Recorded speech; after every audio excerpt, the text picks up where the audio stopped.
हमारी जिंदगी को लक्ष्य देता है ये महाविद्यालय, हमारे भविष्य को भी रचता है ये विद्यालय। स्वामी विवेकानंद ने कहा था कि देश का भविष्य युवा पीढ़ी के हाथों में है, लेकिन युवा होने के नाते हम क्या कर रहे हैं? देश के भविष्य से मुझे क्या करना है, ऐसा बोलकर हम खुद ही को स्वार्थी बनाते जा रहे हैं। मतलब हमारा पढ़ाई करना, नौकरी करना स्वार्थ है क्या? प्रॉब्लम पढ़ाई के बारे में या जॉब के बारे में नहीं है बेटा, तो फिर देश के भविष्य के बारे में ना सोचना ही प्रॉब्लम है। इसीलिए तो हर 5 साल में हम वोटिंग करके नेता लोगों को चुनते हैं। ये सब काम तो उनका है। वही तो हम लोगों की गलती है, वोट देते हैं और भूल जाते हैं। एक स्टूडेंट की हैसियत से फैसला करना आपके हाथ में नहीं है, लेकिन बेहतर समाज का निर्माण करने का सामर्थ्य आप में है।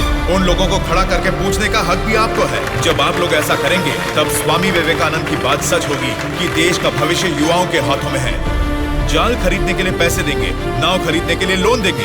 तुमसे यही वादा इलेक्शन से पहले किया गया था ना, लेकिन अब सत्ता में आकर 4 साल होने के बाद भी एक भी वादा पूरा नहीं किया।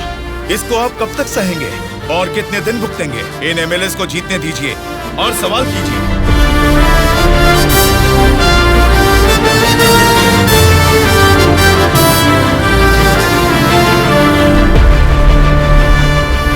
18 साल की उम्र होने के बाद ही हमारे देश में मतदान का हक क्यों दिया जाता है जानते हो? ताकि हम एक सही नेता को चुन सके। लेकिन हम क्या कर रहे हैं? हम बिना सोचे समझे और उनसे पैसे लेकर वोट डाल रहे हैं। अगर ऐसा ही चलता रहा तो कल को आपके बच्चे और फिर उनके बच्चे, हर किसी को इसी तरह की परेशानी होगी। हमें अब बिना सोचे समझे और पैसे लेकर वोट डालने की इस प्रथा को खत्म करना ही होगा। और अगर हमने ऐसा नहीं किया तो सबका नाश निश्चित है। आने वाली पीढ़ी को हम ये बताएंगे कि वोट की जो ताकत है उससे सरकार बदल सकते हैं। जनता की सच्चाई। स्टूडेंट सर, आजकल जनता के सामने समाज के बदलाव की बातें करते रहते हैं सर। आजकल ये फैशन हो गया है सर। ठीक है। हाँ?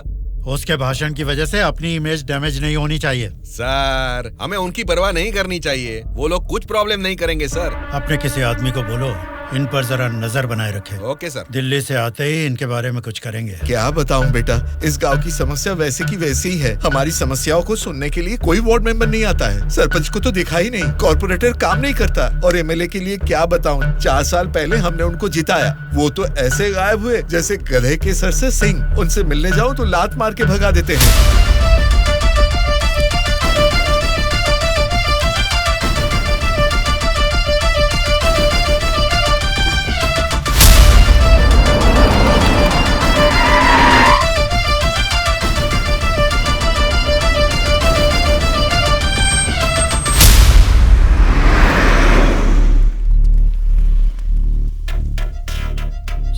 हाँ सर। हम बगल वाली स्टेट में गए थे ना? हाँ सर। तो ये यूएस गए थे, ऐसा फ्लेक्सी क्यों लगा है? हाँ सर। चलो लगे रहने दो सर। फोटो अच्छी है। लगाया किसने इसको? और कौन सर, वो स्टूडेंट्स ही हैं।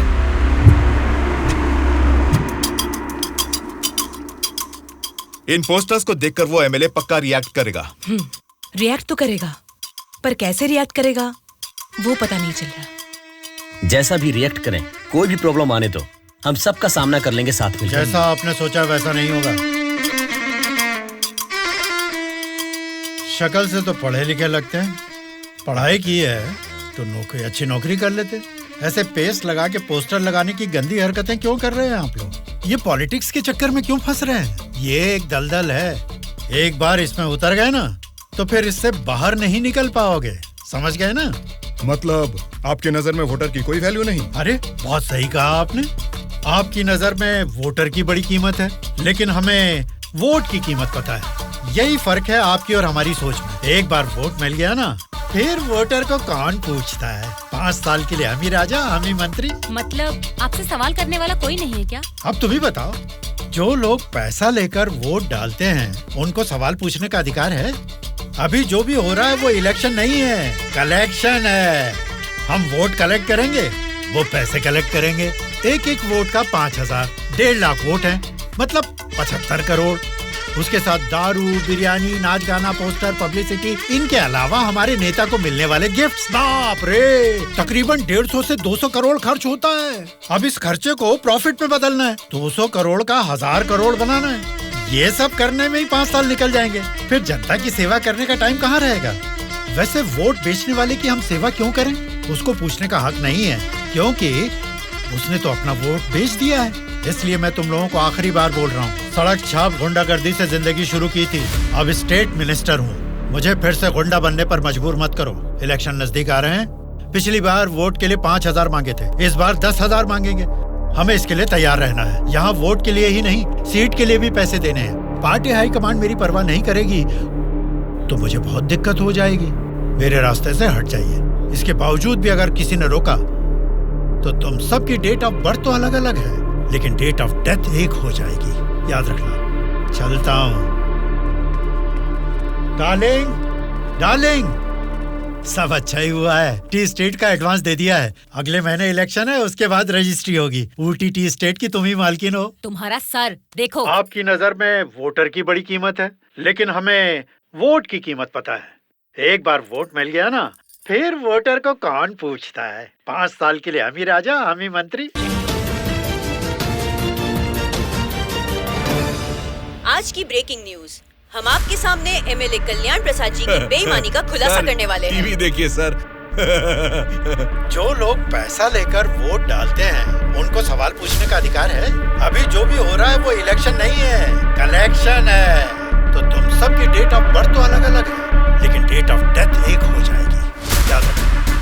खुद कल्याण प्रसाद जी के मुंह से ये बातें सुनने के बाद उन्हें मिनिस्टर के पद से ही नहीं बल्कि पार्टी के हाई कमांड ने उन्हें पार्टी से भी सस्पेंड कर दिया है। आपको बिना बताए पद से निकाल दिया, ये तो नाइंसाफी है सर। क्या नाइंसाफी है रे? हाँ, मैं एक बड़ा बदमाश हूँ, ऐसा ही बोलकर इन्होंने वीडियो में मान लिया। सब लफंगे लोगों के ये बड़े नेता हैं।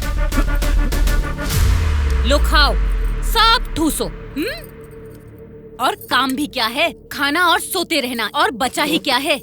बाप रे बाप, कितने सपने दिखाए थे। ऊटी में टी स्टेट लूंगा, कर्नाटक में कॉफी स्टेट लूंगा, अगली इलेक्शन में जीतूंगा तो मैं होम मिनिस्टर बनूंगा, तुम होम मिनिस्टर की बीवी बनोगी, बाद में सीएम और मैं सीएम की बीवी। क्यों जी, तुम तो मुझे सीएम की बीवी बनाना चाहते थे, तुम तो खुद ही सीएम नहीं बन पाए। अभी देखो, नालायक की बीवी बनकर बैठी हूँ यहाँ पर। मैं सोच रही थी सीएम की बीवी बनने के लिए क्या करना पड़ेगा। देखते क्या हो जी, बताओ ना क्या करना है। बहुत बोल चुके हो, आप जाओ।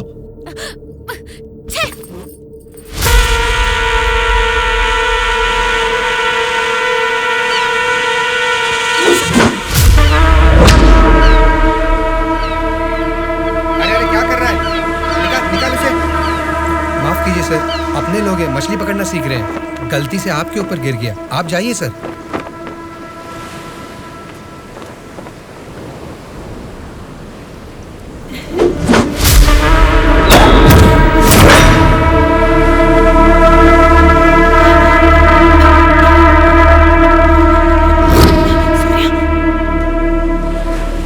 सॉरी सर, मछली पकड़ते समय समुंदर में सब मछलियां तो नहीं पकड़ सकते ना सर।